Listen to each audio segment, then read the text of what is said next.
Hey, it's Alan, and I just wanted to let you know that you can now listen to the ongoing history of new music early and ad-free on Amazon Music, included with Prime. Hi there, it's Alan Cross, and for the next few weeks of the ongoing history of new music podcast, we're going back to revisit a series we did a little while ago called 100 Weird Things About New Rock. This is a 10-part series, and it explored a lot of topics, with each episode dealing with a particular brand of weirdness. Sex, the law, drugs, strange recordings, excess, road stories, bad behavior, and more. There's a lot that goes into the music that we don't always hear about, despite what you may hear on the internet. So it's kind of like my job to fill you in. You ready for some weirdness? Okay, but don't say I didn't warn you. I think we take music for granted. As much as we might love it, we also treat it like it's something disposable. And I don't think we can be blamed for it entirely. I mean, there's just so much music out there. There's a never-ending supply. We hear a song, we evaluate it, sometimes in less than 3 seconds or something, and then we either accept or reject the song. And if we accept it, we'll listen to it only until something better comes along. We seldom stop to think about all the effort, all the time, the inspiration, the emotion, the skill, the technology, and the money that went into creating that one song. While music can be written and created anywhere, you need a recording studio to preserve it, to put it into a form which can be duplicated and then distributed to the world so we, the fans, can finally get to hear it. And recording studios can be weird places, confining, windowless rooms where time seems to lose all meaning. It's kind of like a Las Vegas casino. Yet the goal within a recording studio is to capture the energy of a live performance. So in other words, there's a lot that can happen between the time a songwriter feels that creative flash and when we finally get to hear the end result. And yes, it can get very, very weird along the way. This is part 6 of 100 Weird Things About New Rock. I call this episode Studio Stories. This is the Ongoing History of New Music podcast with Alan Cross. Welcome again, I'm Alan Cross, and this is the 6th episode in our look at the weirdness that has infected new rock and alternative music over the years. And this time, we're going to focus on the recording studio and the art of songwriting and some of the odd stories that have come out over the years. Now let's ease into things with this track from the Foo Fighters. It's a tiny songwriting and recording oddity that has bothered some Foo Fighters fans ever since the Color and the Shape album came out in the spring of 1997. Now, I want you to pay close attention to the part of the song where you have all the whispering. It comes in about the 3-minute mark. Here's Dave Grohl on the Foo Fighters with Everlong.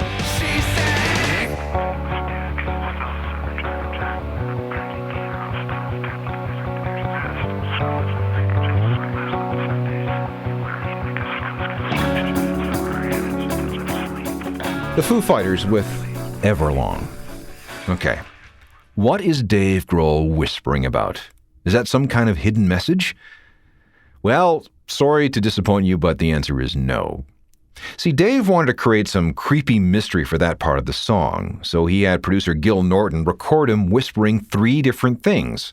On the first pass through, he read from some kind of love letter. On the second pass, he's reading from a technical manual. And on the third, he reads a story that involves one of the technicians who was working in the studio that day. And they layered it all over top of each other. So don't feel bad if you can't decipher any of it. It's all mixed in such a way that it's impossible to make anything out. And you wouldn't want to anyway, because whatever Dave said is actually completely meaningless. It sounds cool, but it has no meaning whatsoever. Weird item number 2 has to do with the supposed origin of the Clash's punk anthem, Rock the Casbah. Topper Headon, the band's drummer, is the guy who came up with the piano boogie that forms the basis of the song. The lyrics came courtesy of Joe Strummer. But this is where it gets interesting. Joe came up with the words after he heard a news report about how people in Iran were sentenced to flogging just for owning a rock album. But that may only be part of the story. In 1981, The Clash played a show in Paris, and afterwards an Algerian singer-songwriter named Rashid Taha came up to Joe. He was the leader of a French Arab punk band called Residence Permit, and he handed Joe a cassette demo of his stuff. Now, Rashid says he never heard back from Joe, but a year later he turned on the radio and heard this song called Rock the Casbah, which stylistically, anyway, sounds like a lot of the stuff that he gave Joe on that demo cassette. Was Rock the Casbah inspired by what was handed to Joe on the sidewalk that night in Paris? Well, maybe. But whatever the case, Rashid went on to have success on his own. And he never seemed bitter in any way because he even recorded his own version of Rock the Casbah.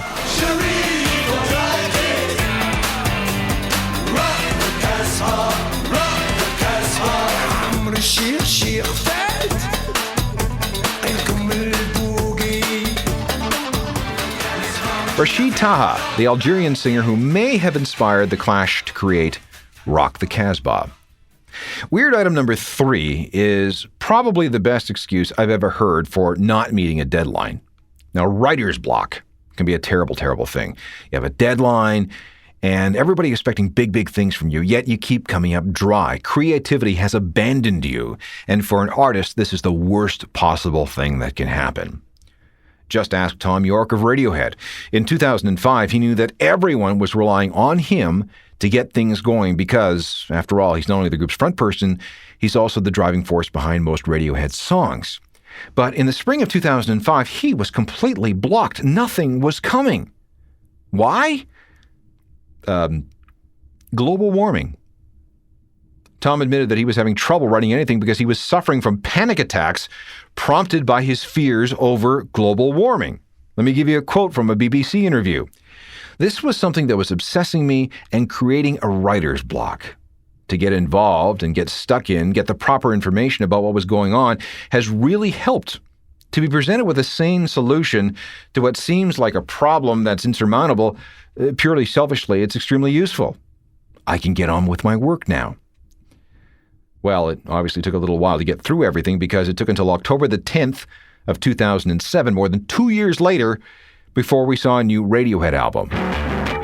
Extreme weather, the disappearance of the polar bears, and delays getting new Radiohead music. You can blame it all on global warming.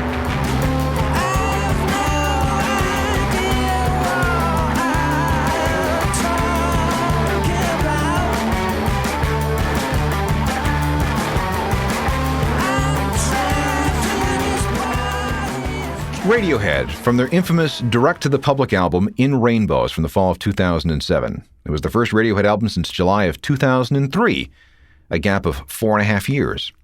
Now, speaking of missing albums, this would be a good time to talk about the album that Green Day misplaced. This is Weird Studio Story number 4. By 2002, Green Day was in trouble. Their career had hit the skids.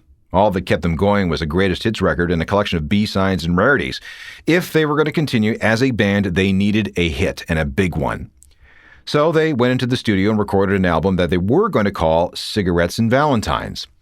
Now, the story goes that the album was nearly finished when one day the master tapes just disappeared.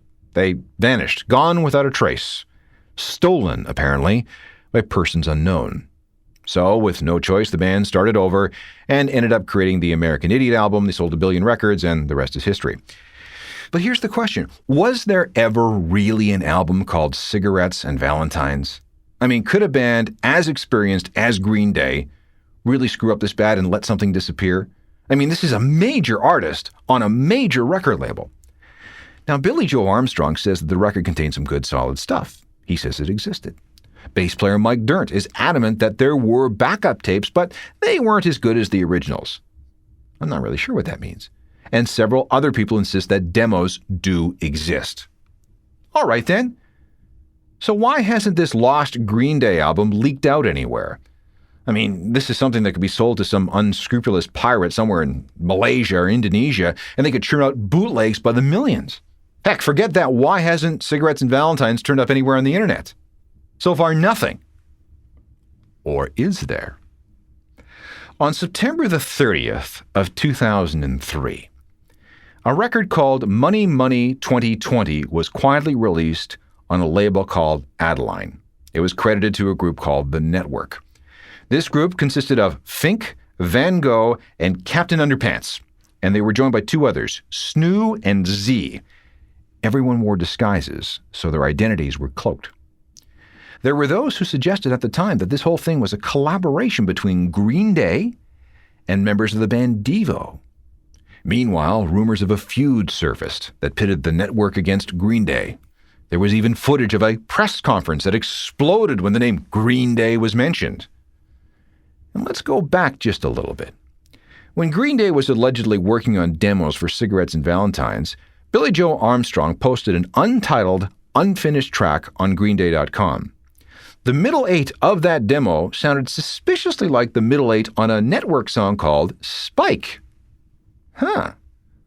Oh, and did I mention that the Adelaine record label is owned by Billie Joe Armstrong? So was there a Cigarettes and Valentines album, or was it, and the whole network thing, just a big joke?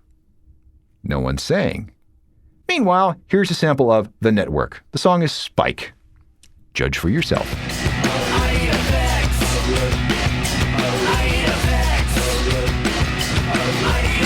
What's that? Now sound a good time? What do you mean there's none left? Well, what the fuck, dude? If I would have known that, I would have gone... Weird studio situation number 4, Green Day versus The Network, coupled with the mysterious loss of the Cigarettes and Valentines album. It's all very, very strange and suspicious. When we come back, 2 studio stories involving U2, and we'll set the record straight when it comes to a song that was almost deliberately erased. We'll get you the truth next. This is part 6 of a series entitled 100 Weird Things About New Rock, and this time we're looking at the weirdness that has come out of the studio and through the process of songwriting. 2 stories about U2 now. And since we just talked about the alleged lost Green Day album, we might as well get right into the time U2 almost lost one of their biggest hits. The group was recording the Joshua Tree album with producers Daniel Lanois and Brian Eno. The Edge had come in with some ideas that he had put down on 4-track tape in an upstairs studio at his new house. He had his guitar, a keyboard, and a drum machine. He had been trying to come up with what he called the ultimate live U2 song. Something uplifting and anthemic that would make the crowd go nuts every time they heard it. He told everyone that he had written the most amazing guitar part that he'd ever written in his life. He actually did a little dance around his home studio when it was all done. The problems began when he took it to the rest of the band. They couldn't play it. U2 rehearsed and rehearsed and rehearsed, but they just couldn't get it right. The timing changes were too complex. The chord changes were just too weird. Miles and miles and miles of recording tape was wasted. Brian Eno got fed up. His thinking was that if we just erase the tape and we start from scratch, we might actually save some time recording this track. Note what I just said. Contrary to the legend, he did not attempt to destroy the song. He simply wanted to start again. But an engineer named Pat McCarthy, who was working with Eno in the studio that day, disagreed. And he actually protected the tape machine from Eno with his body. There was some physical restraint involved, which is how the legend began. Now, in the end, though, U2 continued to work on the track, and what we hear on the Joshua Tree is actually built on the foundation of 3 different basic takes. There's the intro, the first 2 verses, and the 3rd verse. This is a Frankenstein monster of a song. But even then, the song was too much for Eno and Lanois. So longtime U2 producer Steve Lillywhite was brought in to finish up the track, something that annoyed Eno a lot. But when it was complete, it was a stunner. In fact, they chose it to open the record. So what I want you to do is listen carefully to how the song unfolds. We began with the keyboard drone, and now the Edge's guitar comes in. And then over the next few seconds, notice how the 2 different timings meld into a stomping 4/4 beat. Here's the transition that gave U2 the most fits they've ever had in a recording studio.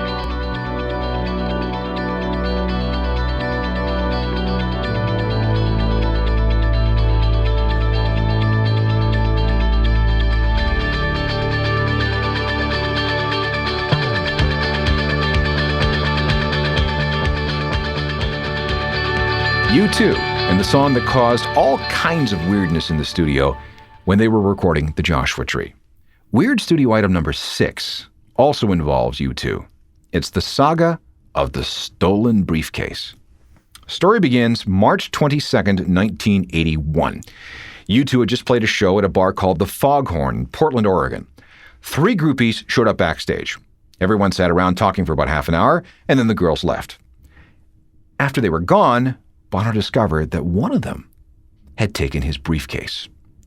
Inside was $300 in cash, a visa in the name of Paul D. Hewson, which is Bono's real name, some tour documents, some photos, some letters from fans, some letters from Bono's wife, and some notebooks featuring 70 pages of lyrics destined for U2's second album. And now it was all gone. It had taken U2 3 years to write their debut album, and now they had just a month to get enough stuff together for a second album. And this is why U2's October album seems so half-finished. Bono had to improvise most of the lyrics in the studio. Not good. But that's not the weird part of the story. The contents of the stolen briefcase were returned to Bono 23 years later. In 2003, a woman from Olympia, Washington, named Danielle Rayom, contacted U2, saying that her friend, Cindy Harris, had found something in the attic of a house that she and her husband had purchased in Tacoma, Washington. They were rooting through the attic one day and they found all this strange U2 stuff. Cindy told Danielle about it, and Danielle freaked out. Could this be the legendary lost U2 material? After working their way through various layers of U2 management, and after sending photographs documenting what they had found, they arranged a meeting. It took a year to schedule this meeting with Bono, but it finally happened. October the 20th, 2004. They gave him all his stuff back. The only thing that was really missing was the case itself. But everything that was inside, save for the money, was returned to Bono. When we come back, weird studio items 7 through 10. They involve 4 tabs of acid, Huey Lewis in the news, and a chicken. 4 more studio stories before we're done with this show. You may know that New Order's Blue Monday is the biggest selling 12-inch single in the history of the universe. It changed so much in alternative music in the 1980s. What you may not know is that the whole thing was an accident. See, New Order hated doing encores, so one day they came up with the idea of just turning on drummer Stephen Morris's drum machine and letting it go while everybody walked off stage. This way they could get backstage, start drinking before anybody noticed that they were actually gone. Then, to maybe fake up the audience a bit, they got a sequencer to trigger something on Gillian Gilbert's keyboards.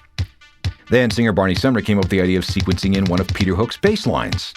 And before they knew it, New Order had the foundations of a new song, and it was all being played entirely by machines. Okay, not done yet. Legend has it that New Order took this idea into the studio one day while loaded up on LSD. They managed to get all the tracks down, but they were so wasted that once they were done, the studio engineers just sent them to the cafe across the street so they could finish mixing the song in peace. When it was finished, it was released only as an 8-minute 12-inch single.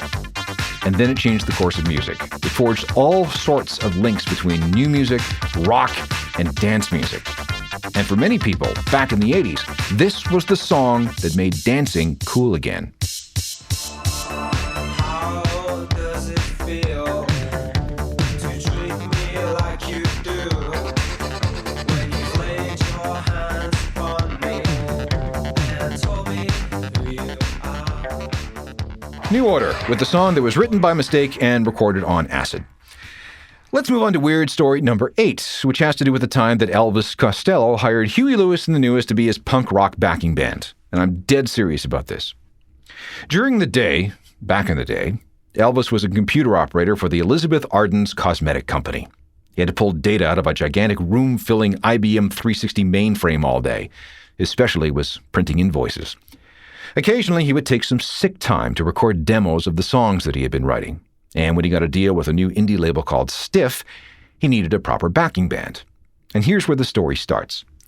A dirt-poor, straight-ahead mainstream American group called Clover had just arrived in England to seek their fame and fortune. However, they found themselves right in the middle of the British punk rock explosion, and no one, and I mean no one, wanted to hear them. All they wanted to do was earn enough money to buy some plane tickets so they could fly back home. Elvis heard about these guys, who were at the time living in a place called Headley Grange, and went to visit them.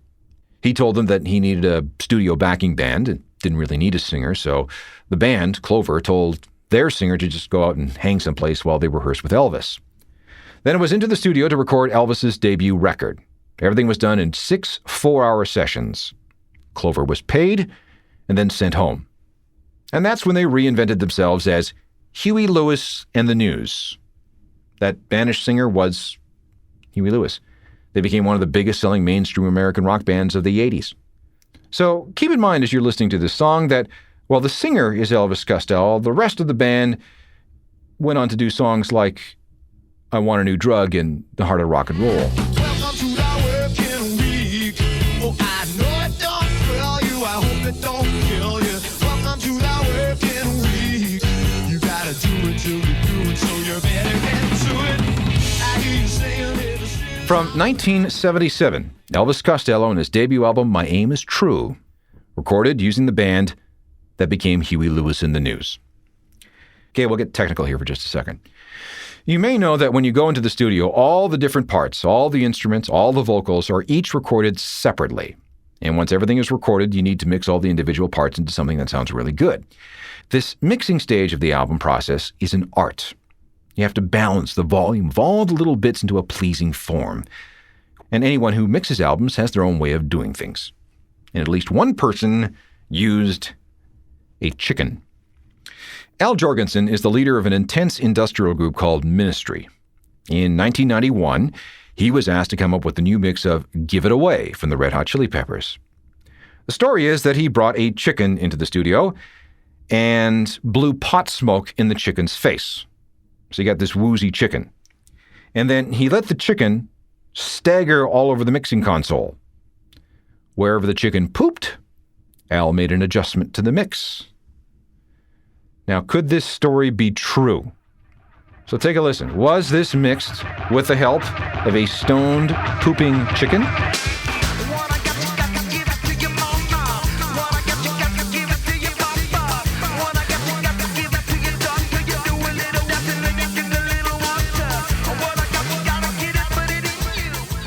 The Red Hot Chili Peppers with the Al Jourgensen remix of Give It Away, which was allegedly done with the help of a stoned, pooping chicken on the mixing desk.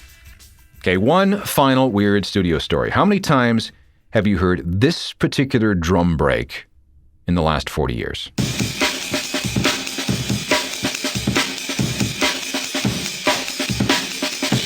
Okay, let's hear that again.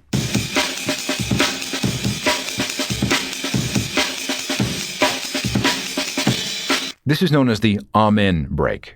It comes from a song called Amen Brother, which was recorded by a funky soul band called the Winstons in 1969. If you're into that scene, Amen Brother was the B-side of a Grammy Award-winning single called Color Him Father. The drummer's name is G.C. Coleman. Let me play a bit more of the song so you can see what I mean.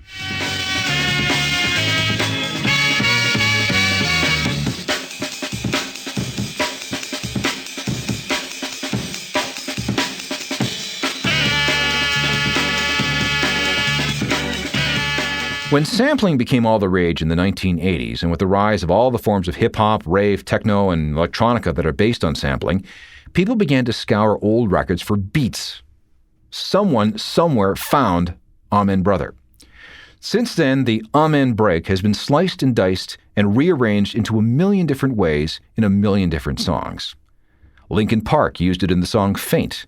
It's in NWA's Straight Outta Compton. Public Enemy uses it for Fight the Power. Oasis has it in some form in Do You Know What I Mean? And here's a great example. It's creative use of the Amen break in Firestarter from The Prodigy. I'm a fire starter, twisted fire starter.